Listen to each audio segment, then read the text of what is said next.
So today we are going to look a quick view for the Champions Chess Tour. So here we have a game between Alireza Firouja and Magnus Carlsen. Here Magnus with white pieces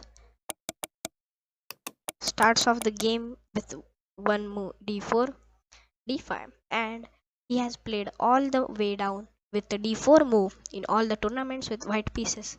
Let's look the further game. The Queen's Gambit. This loud defense on the board is there.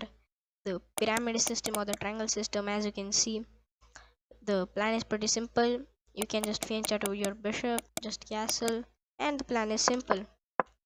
So a normal development move and a6. There's no need to move a6 because now you are delaying your development and freeing up your breathing space for your bishop. So, and a simple trade down there in the center. So, and here Magnus is a pawn up, but no value for that pawn because soon it will be recaptured. After the queen moves something like this, then we can recapture it with maintaining more pressure. So a normal trade here and bishop e5, great move. Captured this, and you cannot capture with the queen because this rook is synced towards your queen. And queen a5 move. Now this check was a miss as per chess.com because you have more opportunities with the move bishop to e5, winning this knight. Yes, you can do this, but yes, there are few chances that we can take here. Yes, they can take. We can just move our queen something like this, and we are just winning. See the evaluation bar. So now he also missed the chance and blundered, and bishop e5 was a big blunder. To go here and maintain the pressure was still the best move, but bishop e3, the blunder move. Why was it the blunder? Because as you can see, after whatever the move you play, f6, the great move, you move your bishop back.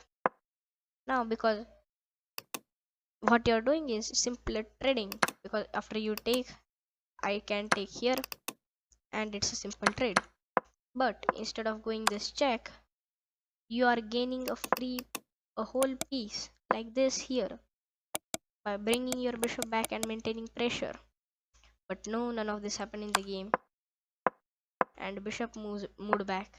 And instead of looking for some more opportunities for some simple trade which was the best moves from the engine lines, he goes for the miss opportunity, bishop a4, skewering this queen to the rook. So yes, we have a whole tactics video of our skewer. If you didn't watch it, please, I will give the link in description. Do watch it, it will be useful in your day-to-day games.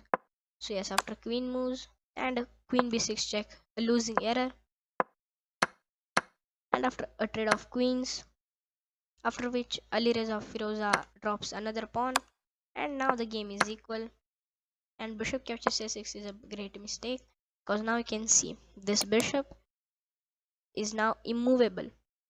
You can double your attack with this rook, and bishop d3. This was the real blunder.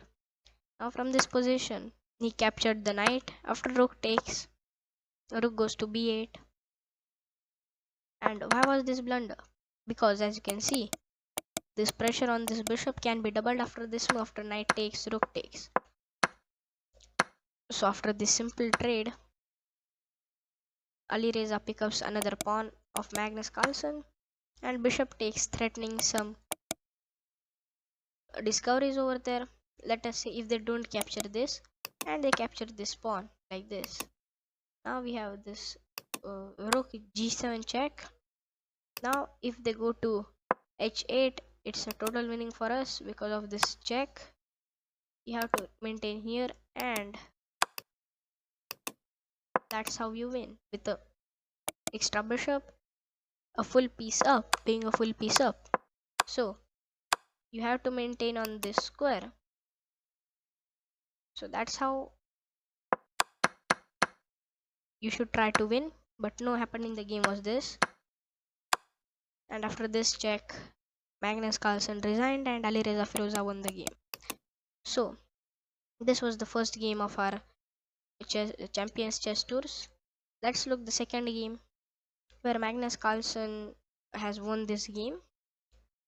So here after this,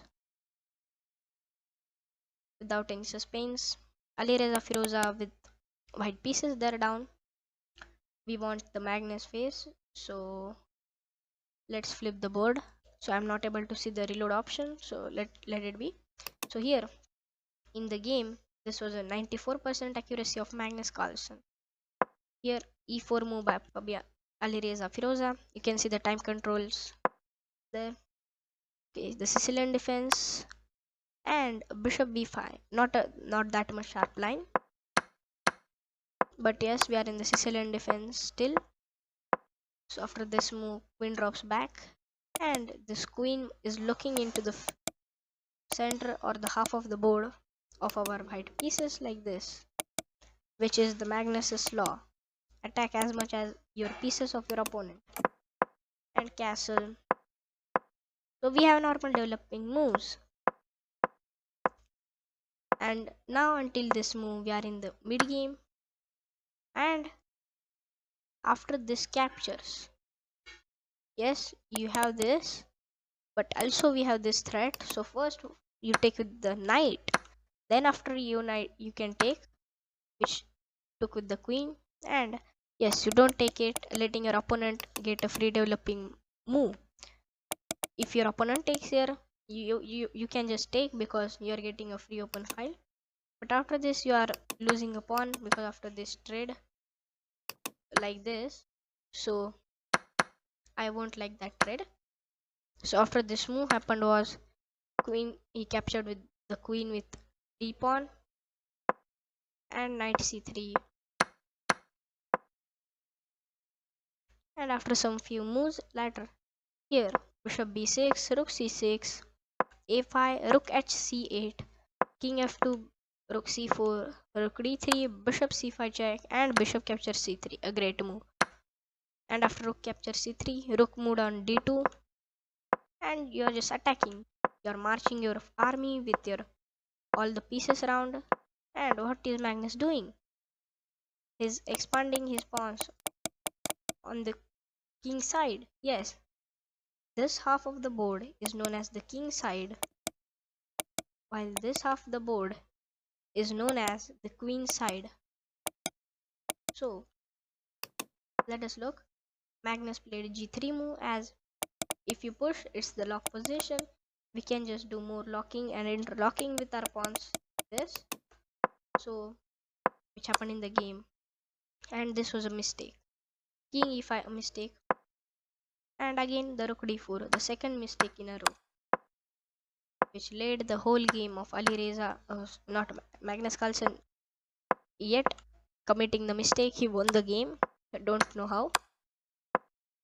After this move, yes, this was a mistake, probably because to take this rook was the best move, keeping your king away from your king. And now you can push your king here and take these pawns and push forward. So now from this position, these moves were played, and look at the evaluation bar. White is hopeless. You don't have any moves to play on. And look at the clock of Alireza Firouja. 5 seconds left on the clock. He played the move. Can you spot it? Yes. Played rook h6. 4 seconds on his clock. Just observe the clock. Rook takes. Knight captures h3. It's a 15 minutes plus 2-second increment. So now after this move, knight coming into the game. Yes, this knight was on a ream. Now coming into the action with some working opportunities. So this is probably a tactic which after you give the check, I give a counter check. So after king moves and king marches forward, and it's a pawn race. Who will promote first?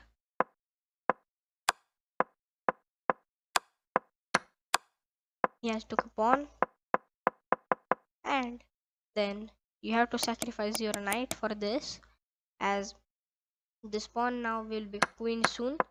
So now it's a full bishop up position, but it's a draw if you play the correct line. what you have to do is keep your rook on the opposite square of this bishop. If this is white, you keep your any rook on the 7th rank or the 2nd rank, like this. Not this, because this is light squared. This rook can be get attacked.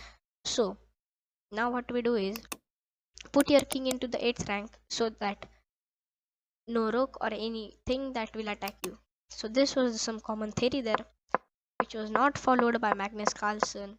Sorry, Alireza Firouja. He didn't knew. I thought that he must knew that how to draw this game, but after some few moves, this rook has got of the Magnus Carlsen got an first file or a corner file, which would lock this king into a corner file like this, so that you can come up with your bishop like this and checkmate. So let us look the game.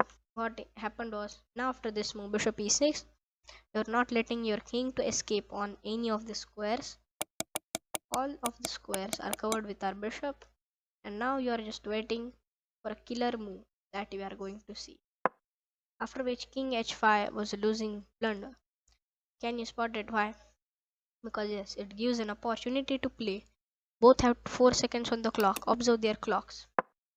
Bishop f5, the great move. What you are doing is not letting your king to escape from here. As you can see, this bishop is covering these 2 squares, not really this and this, and on the next move you are going to checkmate. So what you have to do is to sacrifice the rook, because now if you play any check like this, no worries, these 2 squares are always blocked. You have to always remain with the defense of this bishop down there. So after this check we can just block it. So but in the game it was forced after this move, which happened in the game, this check, king here, and after this check, clock, see on their clocks, only 8 seconds and 9 seconds. He was just marching with his rook to checkmate, and after this rook a7 move, which is going to be the checkmate on the next move, whatever you play. You have to sacrifice the rook, and now it's an easy to play this game. So what if you play any natural looking move like this? After this, it is going to be a checkmate on the next move like this, because this king is in opposition. So you always have to move something like here. If you go here, it will be again checkmate. If you go here, it will again be checkmate. So this was in this video. If you have liked it, please subscribe to our channel and like this video.